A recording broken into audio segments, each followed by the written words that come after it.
యజ్ఞాగాదులు నిర్వహించుకుంటూ చాలా చక్కని విధంగా భగవత్కాలను ఈ విధంగా ఉన్న తరుణంలో ఒక రోజు ఆ మహర్షులందరూ కూడా సూతమర్షిని అడిగాట, మహానుభావ ఇక్కడ ఋషులం కాబట్టి తాపసులం కాబట్టి యజ్ఞాగాదుల ద్వారా మన తపస్సు ద్వారా మనం చేసినటువంటి కర్మలన్నింటినీ కూడా నివృత్తి చేసుకుని అంతమందు మోక్షాన్ని పొందుతాం. కానీ ఆ యొక్క సంసారంలో ఉన్న మానవులు ఏ విధంగా మోక్షాన్ని పొందుతారు? వాళ్ళకి అసలు మోక్షం పొందేటువంటి అవకాశం ఉందా? వాళ్ళకి ఇలాంటి మోక్షం పొందాలి అంటే మనసు నిలబడాలి.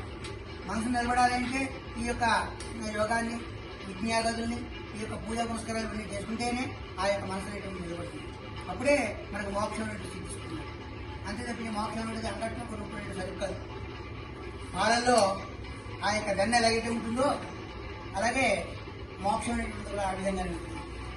పాలలో వెన్న తీయాలంటే ఏం చేయాలి? దాన్ని దండం పెట్టాలంటూ చూసేదా పాలని ఎతకాలి, కాచాలి, తర్వాత చిరకాలి. అప్పుడు ఆ యొక్క పెరుగులో దాన్ని తింటే దాంట్లో ఇప్పుడు ఆ వెన్న మనం చక్కగా కాసుకుని అలాగే మోక్షం అనేది కావాలి అంటే ఆ భగవంతుడికి ఆరాధన చేయాలి. ఫస్ట్ పెట్టి ఆరాధనలోంచే మనం ధ్యానం చేసుకోవాలి. ఆ ధ్యానంలోంచే ఆ యొక్క యోగం అనేటువంటి మనకు అప్పుడు మన మనసు అప్పుడు ఆ యోగం ద్వారా ఆ స్వామివారికి సాక్షాత్కారం.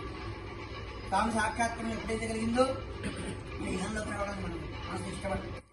ఆ విధంగానే ఆ స్వామి అనుగ్రహం వల్ల మనకు మోక్షం అంచేత ఆ విధంగా ఆ యొక్క మార్గం భగవన్ ఆరాధనలో ఆ యొక్క ఆధ్యాత్మిక మార్గంలో మోక్షం అనేది మనకు సిద్ధిస్తుంది. కాబట్టి ప్రతి మానవుడు కూడా ఆరాధన మార్గంలో నడవాలి, ఆ స్వామివారి యొక్క అనుగ్రహాన్ని పొందుతుంది.